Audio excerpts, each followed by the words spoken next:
Dusty, snap out of it! Any of this look familiar? Our constellation contact is on approach. Yeah, but come on. Exploring space? Who does that anymore? Ain't the space we've already got complicated enough?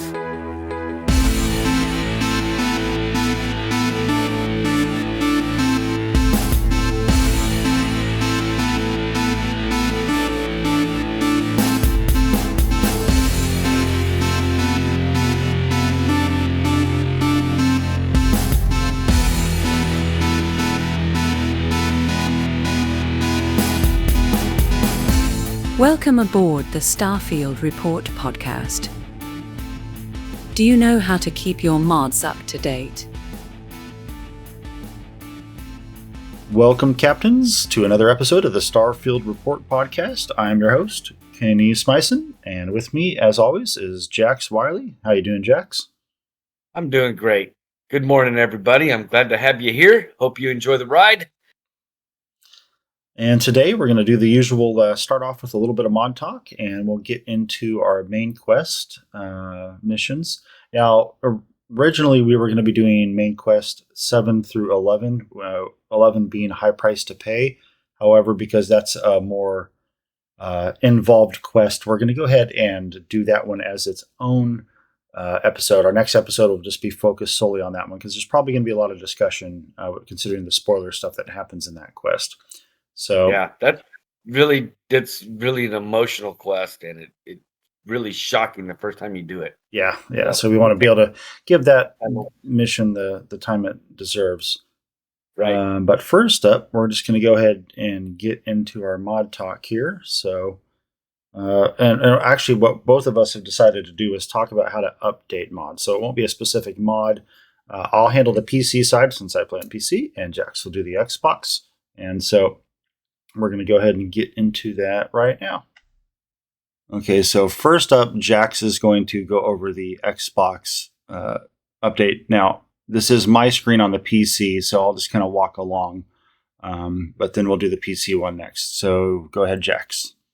All right. So when this originally came out, you had to manage all of these individually, one by one, and they didn't notify you sometimes when they were updated. So if you had a 25 or 35 or 45 long load order, you had to, whenever you would sit down, in the afternoon, get off work, you want to sit down and play. Well, I don't get to play today because I've got an hour and a half, and I'm going to spend that time checking every single mod by itself. The way it used to be. They've made some changes, but this is the way it used to be, and it was frustrating, and it took a long time, and you had to do each one, update, check, delete, reinstall to get the newest version, one by one, then reset your load order, and it was very tedious. So somebody came along and said, look, here's what we need to do. You go to your Y button for load order. You go to the archive button. It says load archive. And at that point, it's load order archive, and you can save your load order. They'll say, you want to do this? You say yes, save it, and they come back and say, we've got it. We've got your load order now. We know what you want, where you want it. Okay, great. And so then that way, if there's ever any issues, you can pull it from there, restore it. If you have a crash, if you need to the game, if you got to disable the game or uninstall the game and reinstall it later on, they know what you had. Okay. If you got two or three, it's not that big a deal. When you start getting a 45 long mod order, I have 47 mods that I use, and putting them all in the right order so that they all play nice with each other and the stuff shows up in the game where I want it, when I want it, is sometimes a little bit tweaky. You got to play with that to get everything to load the right way, and it used to be a real pain. So then once they've got your load order, you go to options, and here's something that they patched in. Didn't used to be this way. You used to have to go down and delete all creations. At that point, it wipes everything off your console. You turned your game off. They have, I guess since then, I didn't realize this. Since then, they've added a line. It's the third line down on console that says "Update all installed creations." Yeah, Didn't used to be that. it's the third line down for me as well. So because that's in the old way, you used to do delete all creations, turn the game off, turn it back on, and then do download all creations in my library. Yep. Okay. And then it would update with the most current of all the creations in your load list. It would update the most current. Okay. I don't know when they put in. I don't know at what point they put in this update all, because I've been doing it this other way and it's become a habit. And I did not read through all of these screens. I'm just like, I need here, I go here, I do this. Evidently, they've shown us a little love on the console side, and looks like it's more streamlined. I didn't know that was there. Yeah, it's nice that they've are updating that and making it more accessible to the console players. I've never used it, but I would say if this is your first time trying that, still save your load order, because if you update it, anytime you update anything, it usually puts it at the very bottom of your load order. So if there's 5 out of your 40, they're going to be at the bottom. And maybe one of them is a shipbuilding mod. One of them is an items mod. One of them may be an environmental mod. And those go in different locations on your load order. So if they're all thrown at the bottom, that's the last thing to load. So they may be stepping on each other and not doing the proper sequence when it loads up in order for them to be to mesh with each other and run properly. So look up some videos on YouTube on load order, and then decide how you want to do everything. Usually it's like your Starfield universal patch. What's that called? The unofficial patch. unofficial patch. Unofficial Starfield patch. I've got that one installed. That's usually very, very top.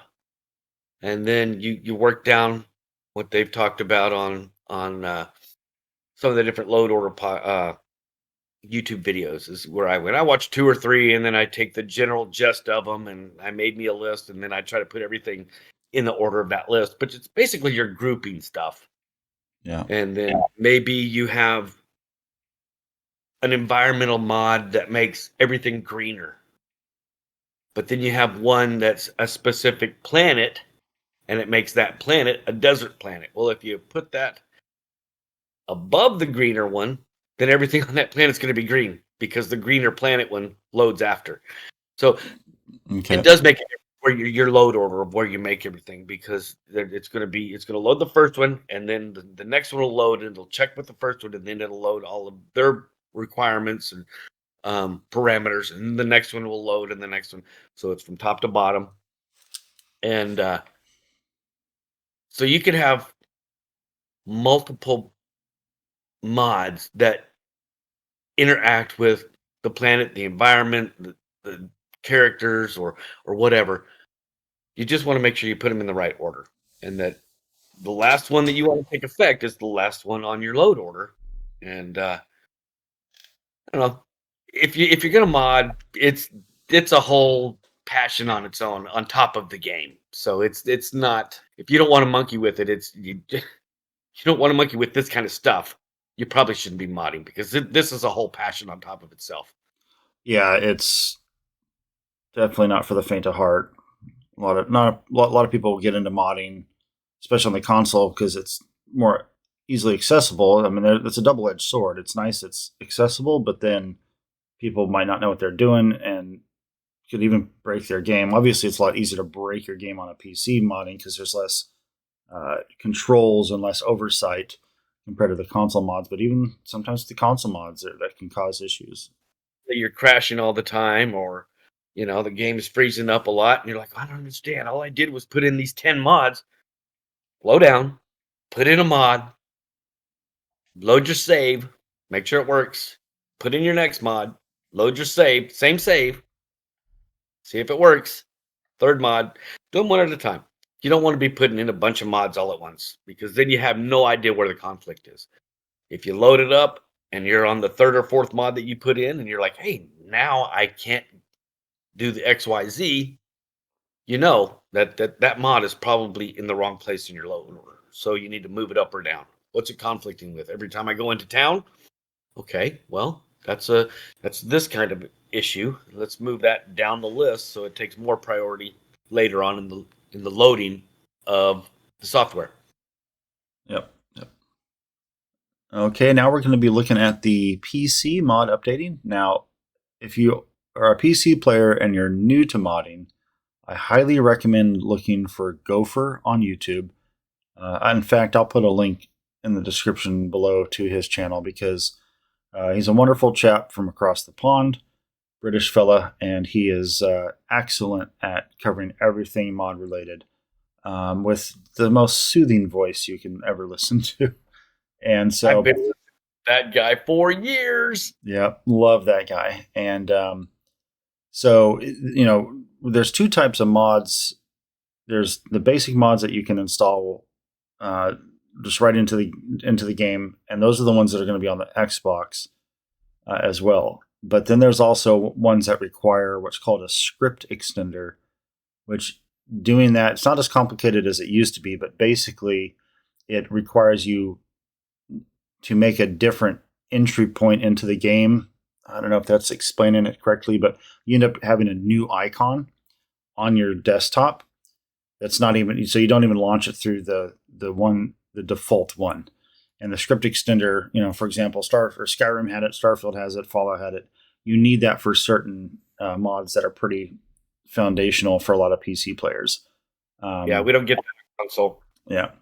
And so right now I'm in Vortex, which is the Nexus program for your mod manager with Nexus, and I'm on Starfield. So as you can see, I've got all of my little mod list here.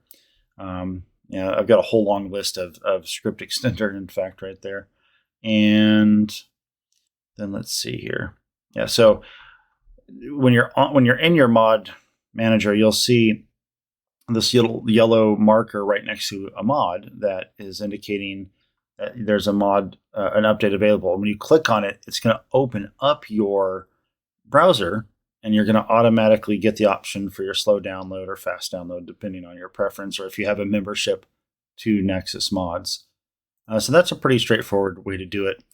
But some of these won't automatically be there. So you up here in the left-hand corner, you just want to click check for updates, and it'll do a little spinny thing checking for mod updates. And eventually, it'll start putting more of those little yellow markers. Oh, for example, like this one right here, the Starfield engine fixes. That one actually has a mod, or an update. So I'll have to install that one, which I'll do later. But it's pretty straightforward. You just click. Well, actually, I'll just do it. You click. I always do slow download because I'm not.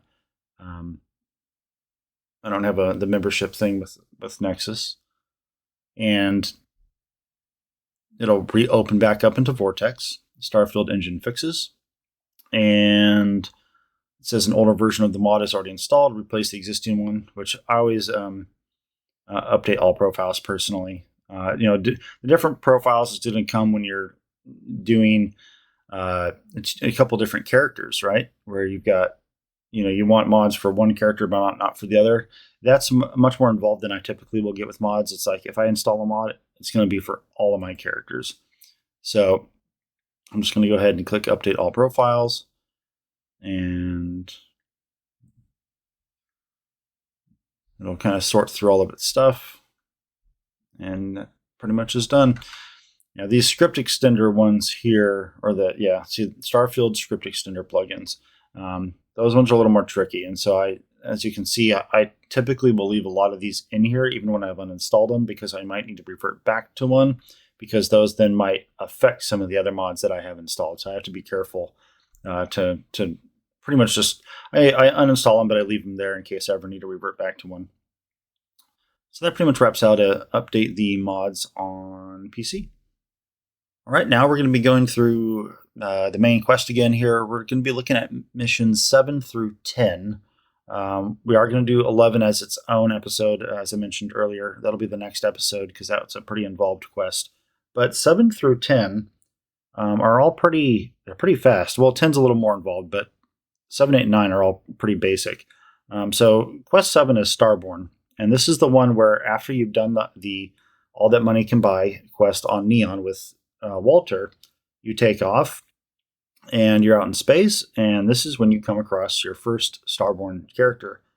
Now, me, back when I was playing the game for the first time, because I had not done any research or I hadn't watched any of the trailers for the most part, knew nothing about the game, intentionally so. And so this was pretty exciting for me. I was like, whoa, this is not what I was expecting. Getting the powers was one thing, because then at that point I knew it wasn't just a simple, we're out in space a couple hundred years in the future. There's more to this game than that. And so now that I came across a Starborn, I got really, really excited because for me it was endless possibilities of what it could be. And so for this first character you come across, was it Helix? Is that right? The character's name? I think that's the name of the ship that they're on. Oh, that's right. The Helix is the ship they're on. And this Starborn that have particular names that we haven't got to yet. But his ship, this guy's ship is the Helix. Okay. And yeah, because I couldn't quite factor if this was supposed to be one of those two named Starborns that you come across later, and the voice is still just kind of overmodulated, so you can't tell it's one of the two, or if it's just a random Starborn. Now, I'm pretty sure that this is... Drop it. This is the Emissary, I believe. The Emissary. Okay. Yeah, because we'll get into more of the Emissary and Hunter stuff later when we get to their specific quests, so it's not much of a spoiler to say the name. But yeah, so that would make sense if it's the Emissary, because of their demeanor right here. Yeah. That would certainly make sense. But again, the voice is very overmodulated, so it's like you can't even hardly tell if it kind of sounds like a man, but you're not quite sure. And so, yeah. And that's going to change depending on some of your choices later. Yeah. We'll get into all that. We'll get there later. Now, did you try to fight the Helix ship, the Starborn, the first time you came across it? I was taking it back, and I was like, I gotta get out of here. I am not high enough level for this kind of stuff. I gotta go. Yeah, I imagine most players tried to do their best Leroy Jenkins and discovered the hard way that you can't take this ship out. I did the first time, and obviously I got the heck out of Dodge because I think I was playing on normal to hard difficulty at the time, and the ship was just icing me, and so I was pretty high level too. So I wonder if the ship scales with you, because my traditional way of playing the main quest in a Bethesda game is as soon as I get the handcuffs off me and I can go do what I want, I'll go live a little bit, level up, do one of the faction quests, maybe two, and then when I go back to the main quest, that'll be kind of my little headcanon of the very beginning of the events of the game didn't happen until just now, after I've already done all this, right? So I just kind of flip it around a little in my head mentally to explain it. But yeah, the ship was definitely pretty challenging. So I ended up having to grab jump out of there the first time, and I accepted my defeat in that fight. And yeah, I bet if somebody had it on easy or very easy setting, they probably could have gotten through it. Yeah. With Bethesda games, like you were saying, I normally first playthrough, first third of the game, I'll have it set on normal. And as soon as I get my feet under me, I'll bump it up to hard or extreme. I don't think when they first came out, I don't think they had, they just had 3, I think. And so you could bump it up to hard, but they didn't have all the extra settings they've got now. So it just made everything a little more bullet spongy, made you a little more glass cannon, Yeah. So, but yeah, I can't remember at this point how hard I had it. But in this playthrough, I'm pretty sure I just rolled with what was happening, because I knew I pretty much knew what do we need to do. Let's move this along here. Come on, play the game.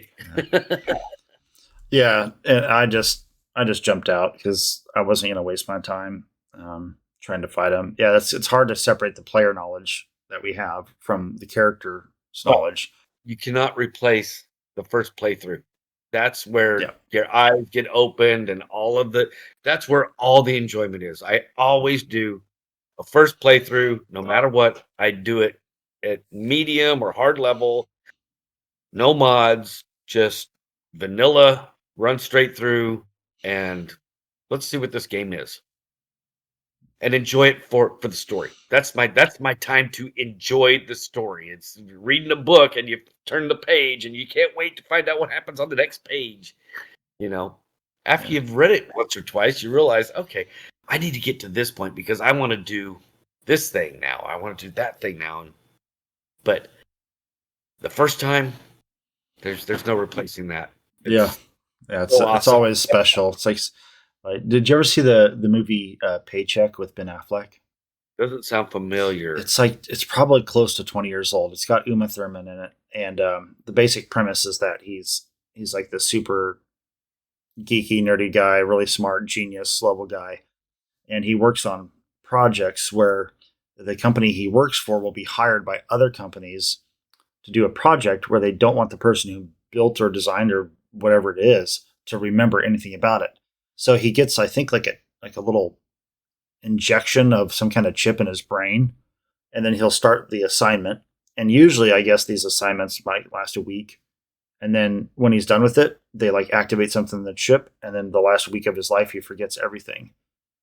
Old Black to the previous save. Yeah, and so, but then the movie is about a 3-year contract, and so he's like, "Oh, I'm gonna not remember 3 years of my life." Like, I'd be down for losing a day or a week of my life, because it's all like government. In the context of the movie, it was all like government classified contract kind of stuff. So, but I thought of that because it's like, imagine if we could do that with games, where we could just like play a game, the first time, Right. and then erase it from our memory and replay it. But then you would just be playing the same choices over and over again. Right? I mean, if your natural inclination is to play the good guy, if you didn't remember you played the good guy once, you're going to play the game again. Mm-hmm. And what are you going to do? Your natural inclination is play the good guy.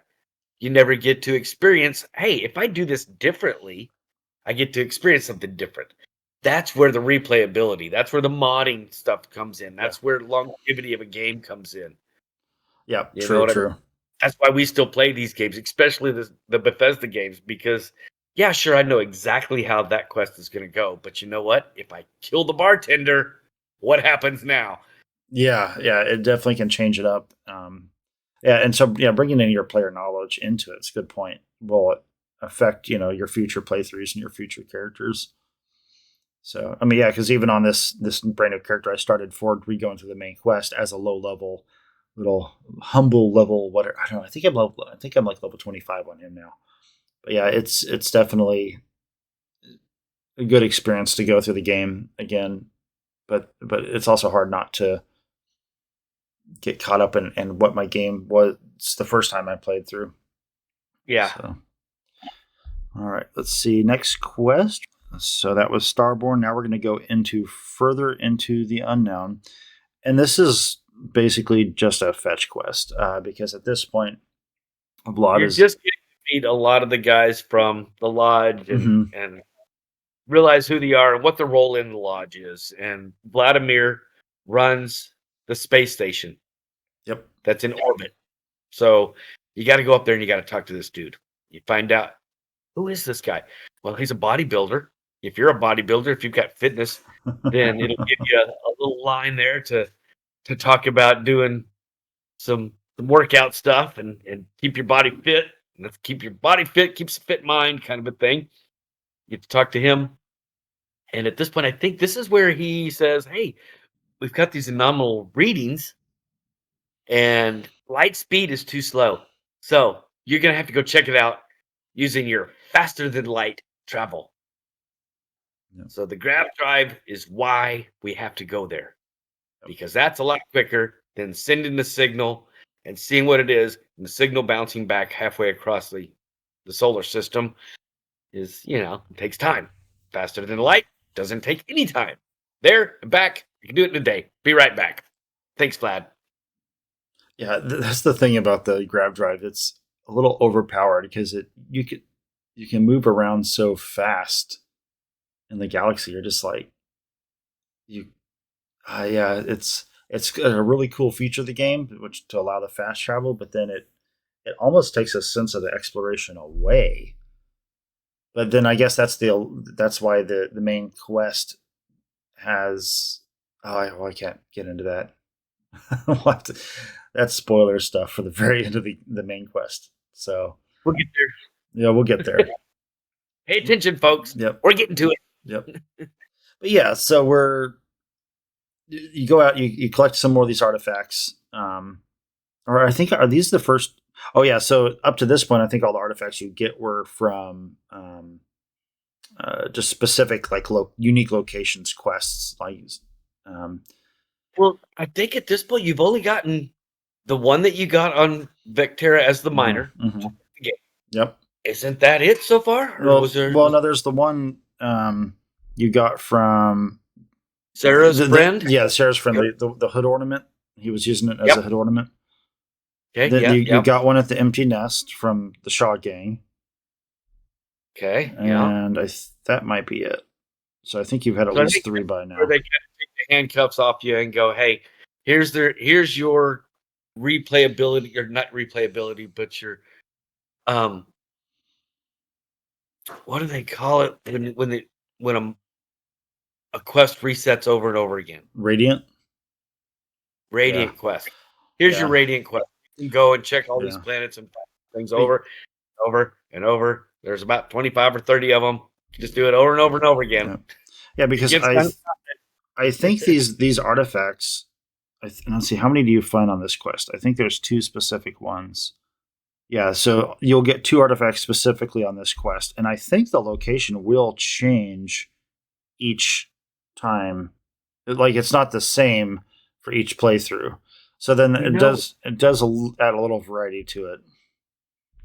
I've been noticing on this new playthrough, since the game's been out we're coming on 2 years now, right? Mm-hmm. Year and a half, yeah. The locations are completely different. Yeah. If I remember right, when I first played the game, most of them were these. No, I'm sorry. I'm thinking of the temples. The temples were located mostly on just barren planets, and you could see them across the horizon. That's where I got to go.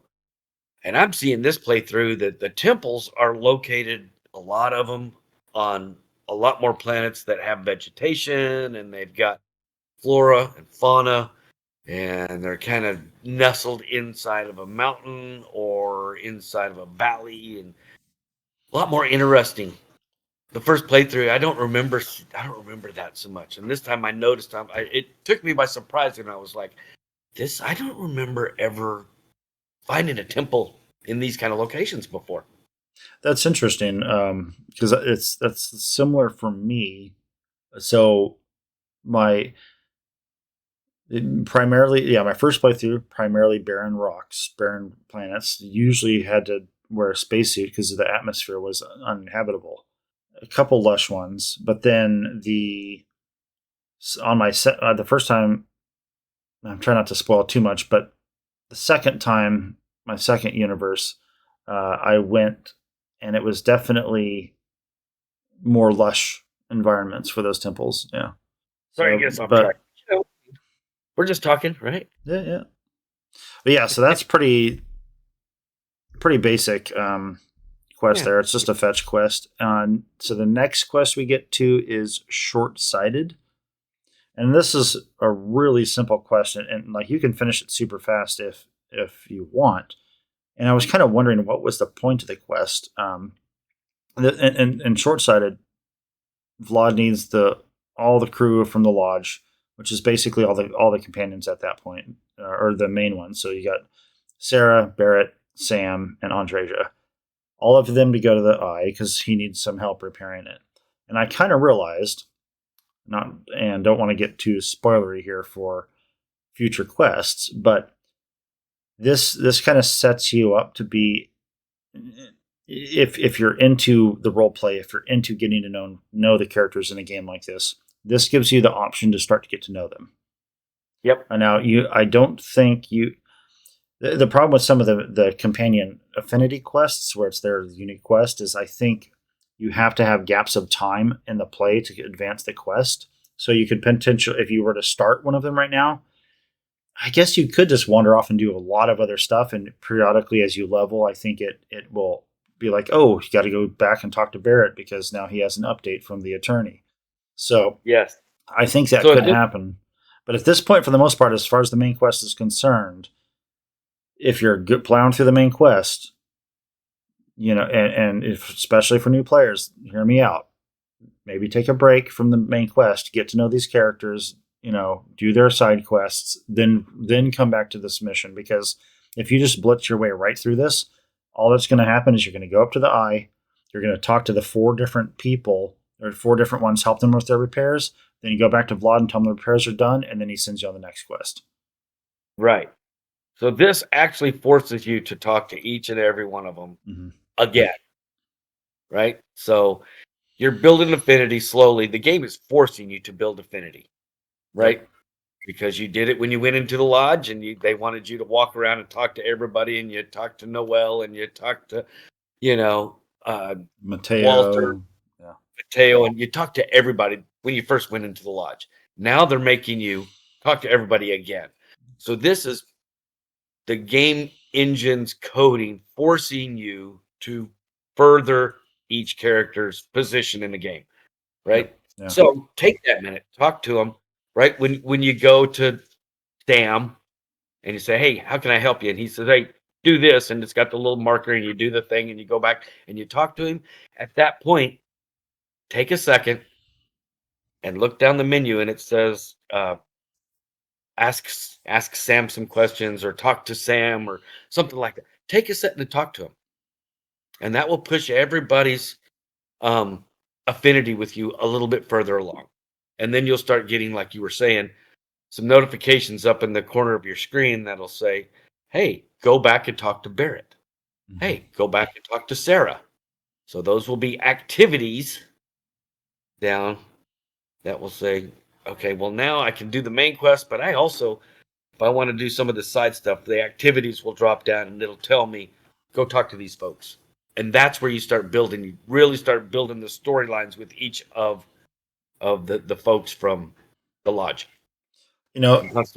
I should have thought to check this while I was doing this quest, but I'm now curious if once those 4 companions are all in the eye, if you can even have them be a follower at that point.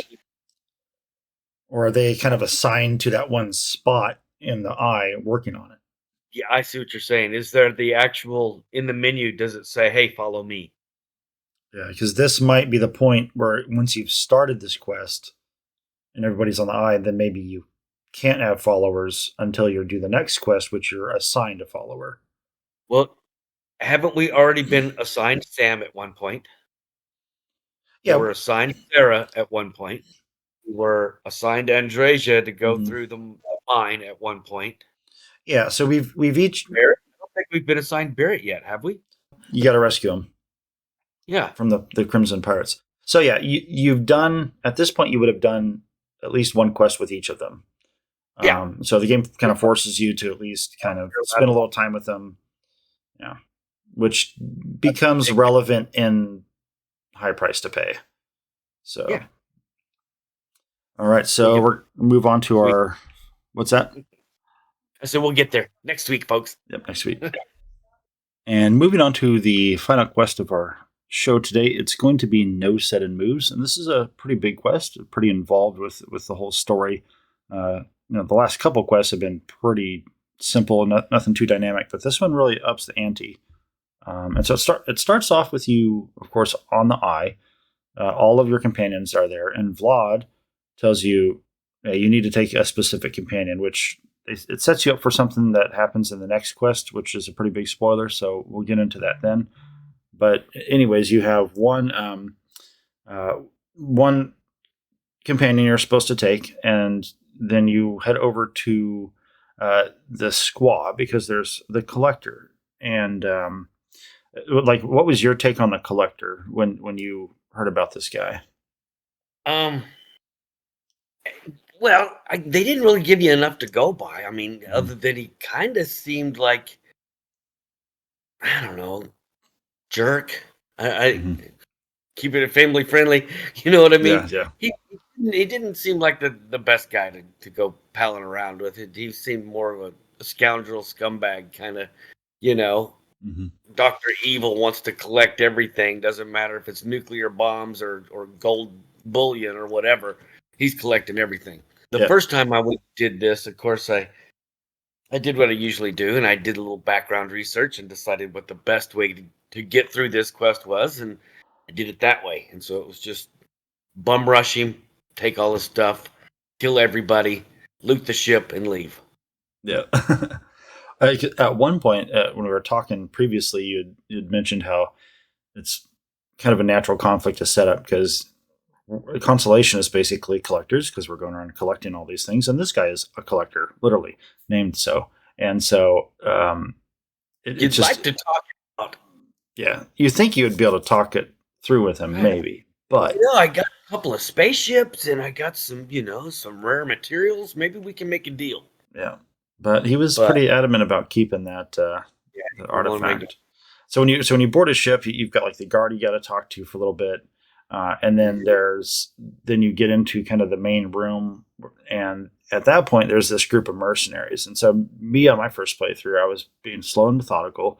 I talked to these mercenaries, and I realized I could pay them to find out some information. I found out there was a weak wall somewhere, which is one of those doors with the pins you can shoot. But I couldn't quite figure that one out. I got a little confused. Get a little lost in there. So I didn't. I don't know if it's possible to go in and completely stealthily do this, where you steal the thing and get off the ship without even being detected. But I do look forward to trying that on a future character. And so on my first playthrough, and then on this current character, I basically did the same thing. I went in, I talked to those guys, I got the information about the weak door, the monsters the animals you can let out of their cages, and I didn't do either of those. But then I did hire the mercenary trio to help me out if a fight broke out, because I actually did try to see if I could talk him out of it this time, and I got to the artifact, and there was just no dialogue option. It was just steal the thing right in front of him and run. Which at that point he'd be shooting at you. So now you're in combat you're anyway. in combat anyways. And so I kind of decided with this new character, which if I remember right, I think that's what I tried to do in my first guy. And I was just like, yeah, well, it is what it is. This guy's not going to let us have it. We need this for the fate of the universe. I'm taking it.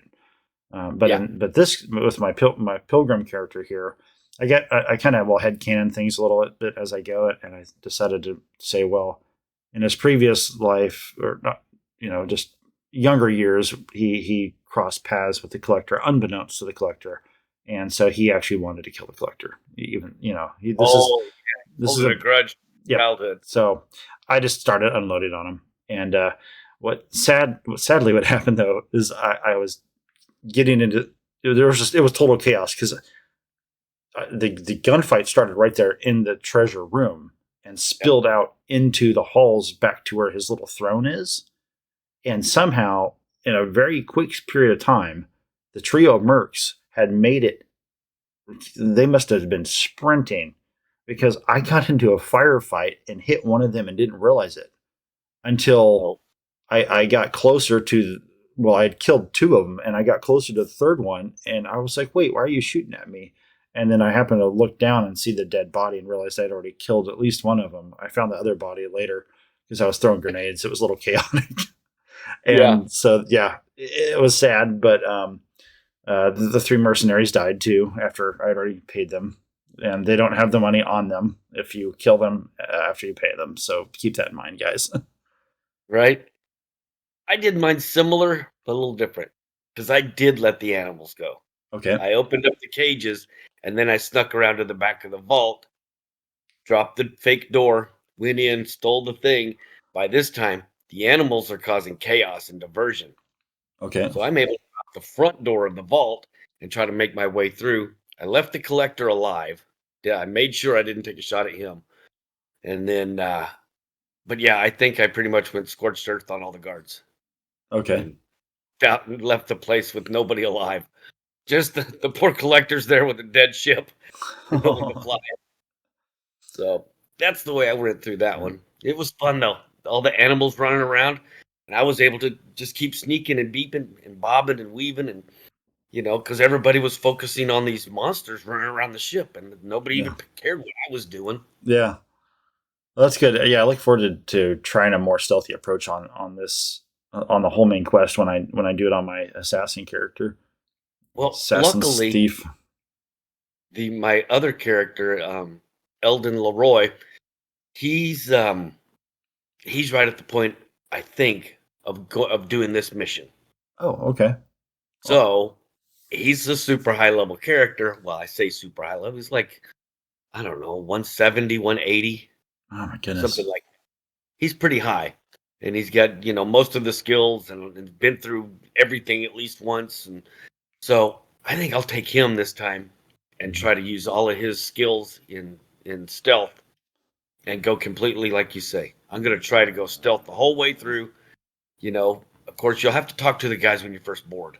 But right there, instead of turning left and going the hallway where the guards are, you can turn right and drop down into that pit. Okay. And you can the conveyor belt system to work your way through the ship. Okay. Yeah, I definitely look forward to trying that. Yeah, I think that's the way to get through. Yeah, you'll have to let me know how that goes on a future episode, because that'll be interesting to see kind of the experience. Right. Do it 2 or 3 different ways. I've done it 2 ways now. One was scorched earth, everybody. And they say if you, just as for anybody else out there that might want this information, if you want to get the collector's outfit, you have to, I believe the way it works is you start the dialogue, and there's at one point it says attack. You immediately attack him and then loot his body right there. You can't let it sit. I think you got to loot his body right there, and then you can snag his outfit, the collector's outfit, which is that robe. It's got all the pipes and the hoses and everything coming off. And it's a unique outfit. That's why a lot of people might want to try to get it. And there's a way to get it. I got it the first time. Okay. Yeah, I never got it because I think on my first character, I believe I left him alive. Because he surrenders. This character though, because of the grudge that my character has against him, I killed him, which then ended up making Barrett upset with me because I killed the guy innocently, but 10 seconds before I was just killing his guards. Like, totally okay with that, Barrett, but killing this dude, suddenly is a problem. So whatever. Yeah. And if you're running the Dark Star manufacturing mod, all of these outfits are manufacturable. You can craft the outfits at the what's it called, the outfit crafting table or uniform crafting table. There's one for spacesuits and one for outfits. And at that outfit, you can craft everybody's. All of the characters in the lodge. All of any named character. And then all of the different, like faction uniforms and stuff like that. So you can get UC pilot outfits and UC jumpsuits and Crimson Fleet stuff. And so if you haven't played with that yet and you want to go check out, that's how you can get that without being super cheaty and just kind of console it in. There's a way to go manufacture it. Okay. Well, that's good to know. Yeah, because I've not I haven't downloaded Dark Star Manufacturing yet. I do have Dark Star Astrodynamics. We can't really get into too much how this quest ends because that does segue right into the next quest. But basically, you get the artifact and you have to head back to the Alpha Centauri system. We'll put it that way. And Didn't it directly ask you to go back to the lodge? Yes. Yeah, and that's going to be a point. that's where we should probably go. Okay, next week we're going to talk about some Yeah. heavy spoilers. Yep. Heavy spoilers for next week's episode. Big spoiler, and the first big emotional pitch of the game, I think, which is this is it. When this happened, it blew me away. So Yeah. I'm excited to talk about that next week. That's going to be a good one. Yeah, that'll be a fun quest to get into. And but yeah, this on my main character, kind of stepping away from the quest stuff here, just general game talk. Main character, I've been having fun with this guy, where because I'm on my third universe now.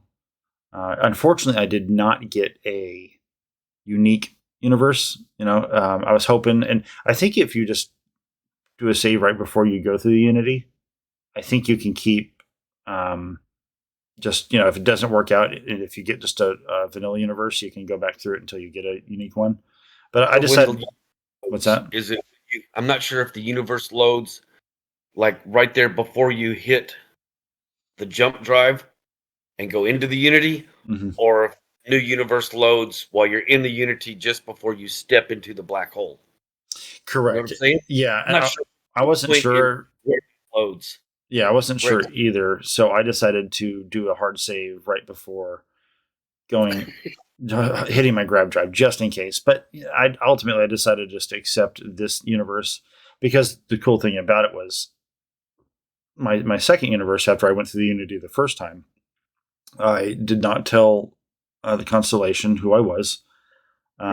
They obviously have some suspicions. You just seem a little bit off. But I'm just like, oh, no. Here I am. Here's the artifact from Vectera, whatever. And I went through the main quest. There was a couple times I used Starborn dialogue, but I tried to not do that too much. Just to kind of, I didn't want to change too much abruptly, and miss out on some opportunities. But hold on, don't spill the beans about the third option. What's that? Or we'll talk about it off camera. Oh, okay. Yeah. So my second universe, I went ahead and just told them, or I just played it straight. I went through the whole main quest again just to see the experience and see what little changes I could do. So on this universe, as when I went into Constellation, I straight up told them, I'm like, yo, I'm not who you think I am. And so that basically it skips the whole main quest, with the exception of, now that you brought the knowledge to Constellation, Vlad is able to tell you where all the artifacts are, and so you just do 7 or 8 fetch quests to get all of them, and then you can, of course, still go out and get all the powers. So this character's whole purpose of this universe before he goes to the Unity again will be to maximize all of his research. So I've maxed out weapon research. I'm working on spacesuit, and I'll go through all 5 of them. So weapons, spacesuit, pharmacology, the food one, and the outpost. I'm going to go through all of those, max them all out, and then also Dark Star manufacturing. Yep. So when you start doing that, you'll probably realize that you want to go. There'll be some specific materials that the Dark Star manufacturing uses over and over and over again. You're probably going to want to go to a planet, find those materials somewhere, set up a base, set up a mining operation, and start mining some of that stuff so you have it handy. Yep. It uses a lot. One of them is, I remember cesium is one of the materials that it's on every single research. And there's like 150 researches, and it's like 2 or 3 or 5 for each one. So you can't just run down to a planet and grab 3 or 4 and move on. You're going to need 1,000. Okay. Well, what's funny too is right before I went through the Unity, I had started to do, because at that point I was sitting on like 700,000 credits. I was like, I might as well just use these credits to buy all the materials to go through the Unity. And I started to do that, and that's how I got through most of the weapon research at that point.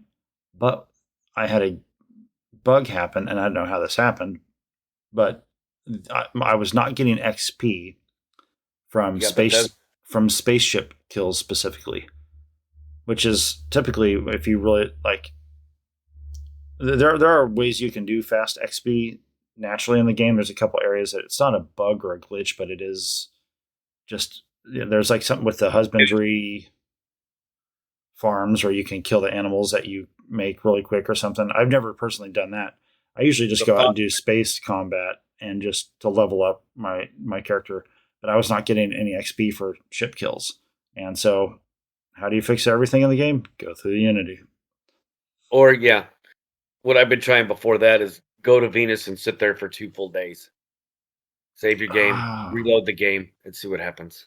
oh yeah, that That's my first fix before. But if that doesn't do it, and I'm stuck, like when there was like the shield glitches when the game, the first year of the game, you would show that you had 2,400 shield.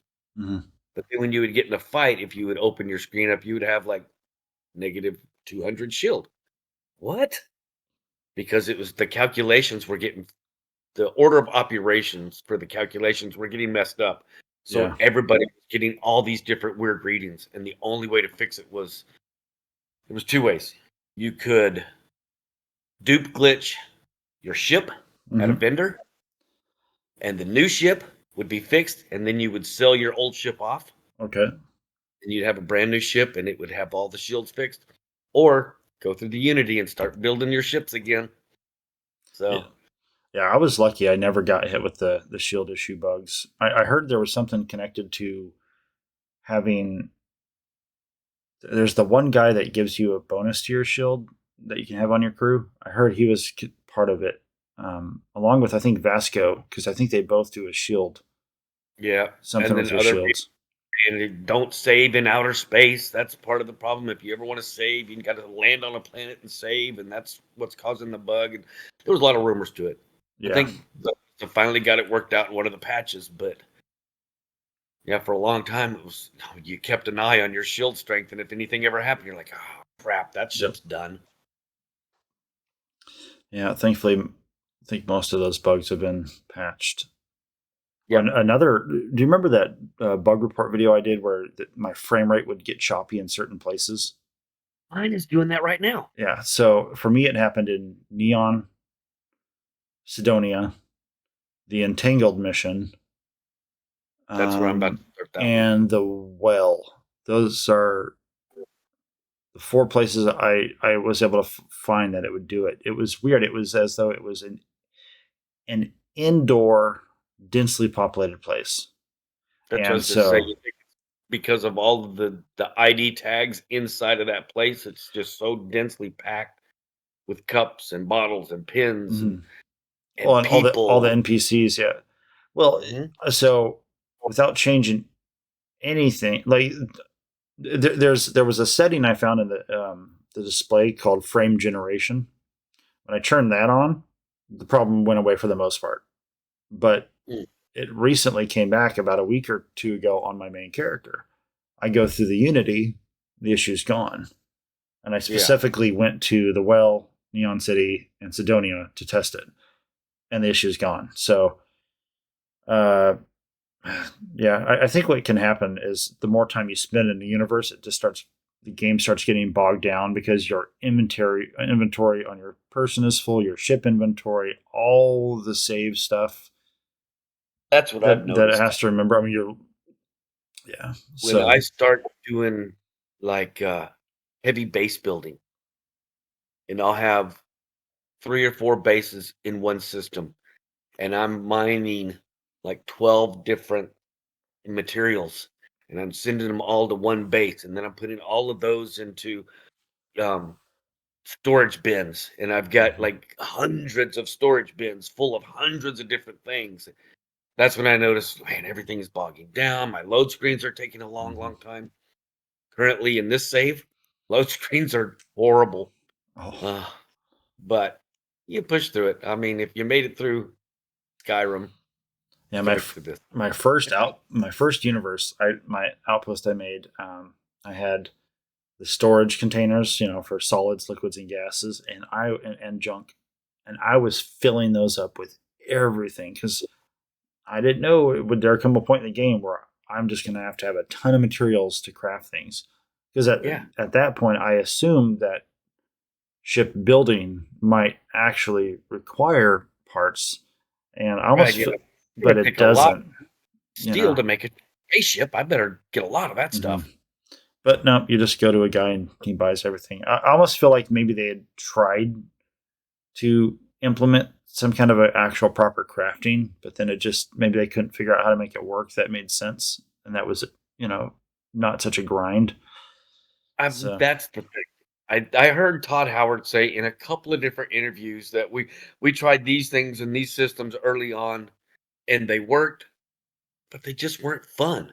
yeah, And I want to build a fun game, so we yeah, scrapped a bunch of that because it yeah, wasn't fun. Get out in the middle of space and you run out of H3, and now you're stuck there waiting on some passerby, and it may be 30 minutes of gameplay of you sitting waiting, hoping that the game generates a passerby that you can flag down for help. yeah. That's not fun. That would be a fun mechanic though, like for the hardcore style play. You just Yeah. flying out into space, and if you're not paying attention to your fuel tank, you're kind of SOL. Now, a simple solution would be every system has mineable helium. Right. And that's what I was going to say. You'd have to build a leapfrog system, leapfrog, um, you know, rabbit trail through the galaxy to be able to jump from one system to the next, watching your fuel line, watching your fuel, and then said, okay, I can make it to this one, but not the next one. So I need to put a fuel depot on this system. Yeah. And they almost do that automatically now. If you'll notice, when you first start exploring the solar system, your ship can go so far, but then it'll tell you that you don't have enough fuel. But if you've got leapfrogged all the way out to the edge and then you want to come back, it'll let you go all the way back. And it'll show where you've basically jumped to here and stopped and jumped to here and stopped and jumped to here to make it all the way back to Sol or Well, I don't Alpha think it Centauri. has to do with your fuel amount. I think it's the wording says something like you haven't. This is an uncharted route or something because you've never been there before. So it's like the game is forcing you to go one system at a time. Mhm. And then at that point, you can go there and back again as many times as you want. Like the grayed out fog of war kind of mechanic Similar. in most. Yeah. If you've ever been there, you can't fast travel there. Yeah. Which it would almost be cool to see the map, and this might make it more mentally accessible. Is imagine if only the settled systems were the ones you could see initially on the map until you go to a system. Once you grab drive there and you open your map again, then you can see the systems that you could grab drive, jump to from that The system. 20 or 30 light years. Yeah. So you at the beginning of the game, you would not see Serpentis. You wouldn't see some of those further. I call it east, but the high level planets. You just wouldn't even see the systems because, like, I ain't gonna lie. The first time I saw the galaxy, I was a little overwhelmed. Like, not in a bad way, but I was like, oh my god, I'm gonna be in it for the long haul. And then, for the most part, it's a lot of procedural generation, just repetitive stuff. Yeah. And there's, like you said, we keep bringing up Serpentis because that's everybody's go-to for experience. Once you learn how to fly, once you got all of your ship skills done and you've got the ship you want, and you're level, I don't know, 50, 60, 70, and it's taking you a while to grind out some levels, you just fly to Serpentis and you kill 30 ships, and then you go, okay, well, there's a level. You just run through the system once, land it, travel to everybody in that system, fight everything you run across, and then, okay, well, there's my experience for my next level. Yep. What I always do is I always pick off the lowest level ones, and the highest level one I save for the end because then I raid that ship, and That's exactly what I do. Yep, get all the good loot. Yeah, I don't save the ship though, because of there's that thing where you have to register it and then you don't get a whole lot of profit back. But yeah. But you get usually a good amount of loot off of those higher level ships. There is that. Yeah. The stuff inside of the. Oh, and something I'll tell you: the Dark Star harnesses. Mm-hmm. Anytime you come across a new POI, whether it's a ship or a planet side POI, right? Point of interest. The highest level character, the one that's got all the red bars underneath them, they're always going to have a few Dark Star harnesses on them. Oh, good to know. So make sure you find that guy, because that's going to be your best way. Otherwise, you're going to be manufacturing them. And again, then you're going to need all of the stuff, and it takes uranium fuel rods, and those are hard to come by. And so, yeah, make sure you're harvesting those off of the main characters of the POIs. Okay, that's good to know. They're in a ship. They're usually in the cockpit or in the hab connected to the cockpit. Sometimes they'll come out and fight you. But yeah, if you're slow, sometimes they'll meet you halfway. Yeah.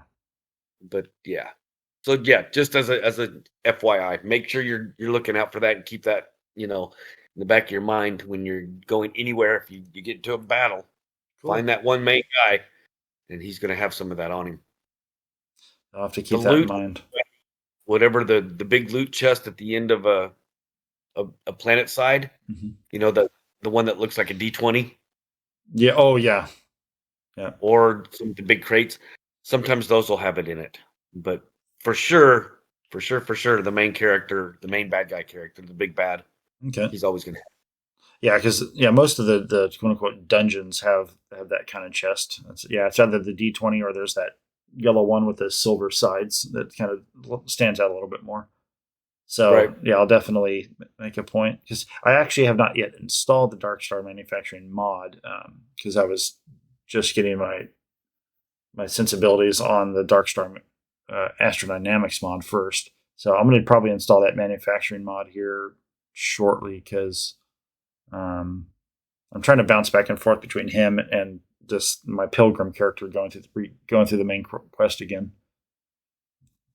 So speaking of that, let's see. Next episode, we're going to go ahead and go through the high price to pay quest. That'll be the one and only quest we do for that. And let's see. Let's go ahead and get that on the calendar. March 8th, Saturday morning, March 8th. Yeah, I think we already had that one down, because the following weekend I'll be out of town. Okay. Heading over to the coast. So for those of you that want to get in some feedback specifically for the high price to pay quest, we'll be going over that let's see, Friday, March 7th. Make sure to get your feedback in by Friday, March 7th. And of course, your feedback can be about anything at all. And, we'd love to hear what you guys are thinking about and what you guys are up to in the game. But that'll be we'll focus specifically on that quest for that podcast episode. And of course, the feedback can be sent in to starfieldreport@gmail.com. And if you want to send any pictures of your ships and whatnot, and any in-game photographs, feel free to send them in. And I'll put them in the end credits of the episode as I upload them on YouTube. Any final thoughts, Jax? Final thoughts, guys. Yeah. If you guys want to send in any bases that you guys have built and some walkthroughs or some discussions on base building, I'm thinking that maybe that might be something that I start focusing on again. I'm kind of getting burnt out with all of the ship building and ships, so I might traverse over to base building, I think, for a little bit and build some bases and see what I could do with some new mods and new base building mods and see how some of that stuff works and play with that for a while. So I'd be interested to hear what you guys are doing. And hey, we will see you guys on the 8th. Well, I'll see you on the 8th. We may see you other guys out there later on than that. Yep. Alrighty, folks, take care, and we will see you in the Starfield. Bye, folks. Now that was some fine work on the pressure.